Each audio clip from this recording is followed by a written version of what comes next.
گورے کیا کہتے ہیں, گوروں کو کامیاب سمجھا جاتا ہے نا, اس لیے میں گوروں کی مثالیں دے رہا ہوں. وہ بھی کہتے ہیں دنیا میں جو بھی عقل مند ہوگا وہ کہے گا انسان کی کوئی منزل ہونی چاہیے. اس کو دیکھ کے پھر آپ اپنا شیڈول بنائیں, آپ اپنی لائف اسٹائل بنائیں. اس کو دیکھ کر دیکھو کچھ چیزیں تو کامن ہے نا جو انسانی زندگی کی ضرورات میں سے ہیں, وہ تو سب نہیں کرنی ہے.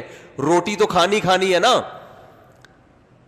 بھائی, یہ تو سفر کے لیے جو ایندھن چاہیے نا اس کے لیے روٹی, آلو, پیاز, ٹماٹر, یہ سب چیزیں کو پلاننگ سے اس کا تعلق نہیں ہے. یہ تو سب نہیں کرنے ہیں. شادی ہو گئی, بچے ہو گئے, کھانا ہو گیا, پینا ہو گیا, کاروبار ہو گیا, یہ کوئی پلاننگ میں نہیں آتی یہ چیزیں.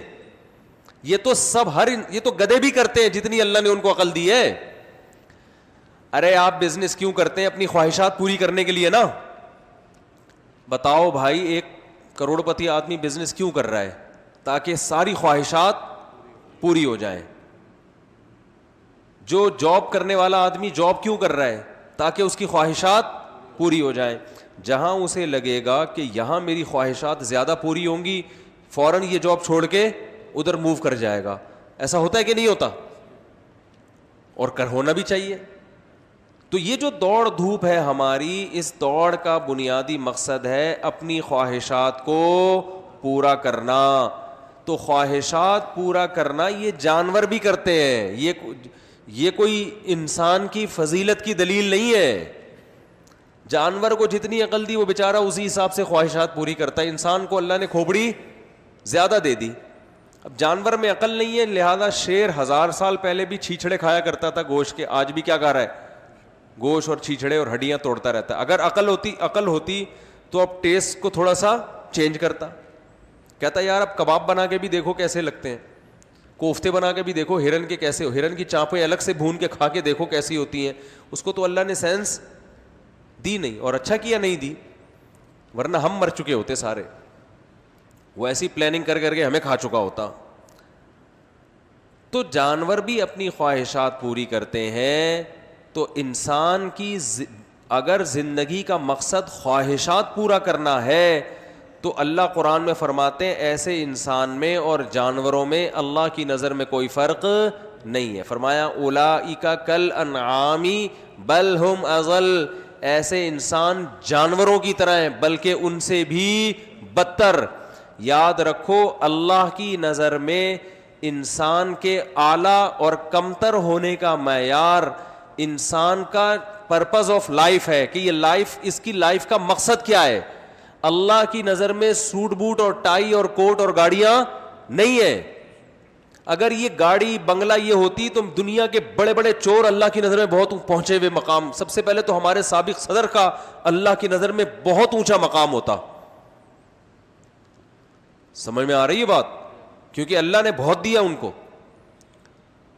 جتنے بڑے بڑے چور اچکے جو فراڈ کر کے آپ ان کی دیکھیں, بڑے ڈیسنٹ بولنے کا اسٹائل بڑا اچھا ہوتا ہے, suit boot, 3 piece suit, tie, گھر جائیں بڑا لگژری آفس دیکھیں, ہٹو بچوں.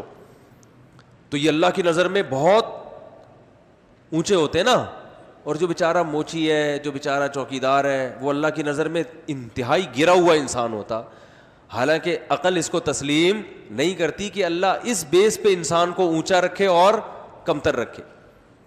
تو اللہ کی نظر میں انسان کے اعلیٰ اور کمتر ہونے کا معیار یہ ہے کہ انسان کو جو مشن دے کے بھیجا گیا ہے, جو اس مشن کو پورا کرنے میں لگا ہوا ہے, پھر لگژری لائف اسٹائل ہو یا غربت میں ہو, مشن کے پیچھے لگا ہوا ہے تو اعلیٰ ہے. مشن کو بھول گیا ہے تو چاہے اچھا کھاتا ہو یا خراب کھاتا ہو, اللہ کی نظر میں وہ کیا ہے؟ وہ برا انسان ہے. بات آ رہی ہے سمجھ میں کہ نہیں آ رہی ہے؟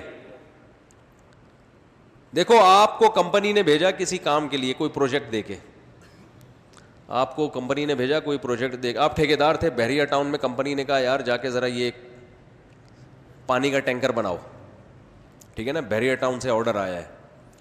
آپ گئے وہاں, آپ کا بڑا زبردست لائف, کمپنی نے آپ کو بڑی سہولتیں دی, آپ گاڑیوں میں گھوم رہے ہو, بحریہ ٹاؤن دیکھ رہے ہو اور اچھا کھا رہے ہو, لوگ تو عزت دیں گے آپ کو, یار بڑا زبردست. لیکن جس کمپنی نے بھیجا ہے وہ کہیں گے یار کمبخت کو جس کام کے لیے بھیجا تھا وہ تو دھیلے کا نہیں کر کے دے رہی ہے, یہ سارا دن کس میں گزار دیتا ہے؟ لوگوں سے ملاقاتوں میں, اور 3 پیس سوٹ اور ٹائی, اور جو کمپنی نے آپ کو بہترین گاڑی دی ہے اس کی شو بازیوں میں لگا رہا ہے وہ, تو پبلک تو عزت دے گی, بڑا آدمی ہے بھائی. لیکن آپ کو پتہ نہیں ہے کہ یہ بڑے پن کا بیڑا غرق ہونے والا ہے تھوڑے دنوں میں. صحیح ہے نا, کمپنی سب کچھ چھین لے گی آپ سے. بولے کم بخت, تو میں جس کام کے لیے بھیجا تھا وہ تو کر نہیں رہا تو, اور اسی شو بازی میں لگا ہوا, میری گاڑی, میری سوٹ, میری ٹائی اور میرے کپڑے اور میرے. یہ تو بلند ذوق نظر نہیں ہے, یہ سوچ کی بلندی نہیں ہے. یہ تو غیر مسلموں نے ہمیں سکھایا ہے کہ جو اس طرح کی زندگی ہوتی ہے وہ بڑے لوگ ہوتے ہیں. تو پھر تو قارون سے زیادہ بڑا دنیا میں کوئی پیدا نہیں ہوا, اور فرعون سے زیادہ بھی بڑا دنیا میں کوئی پیدا نہیں ہوا.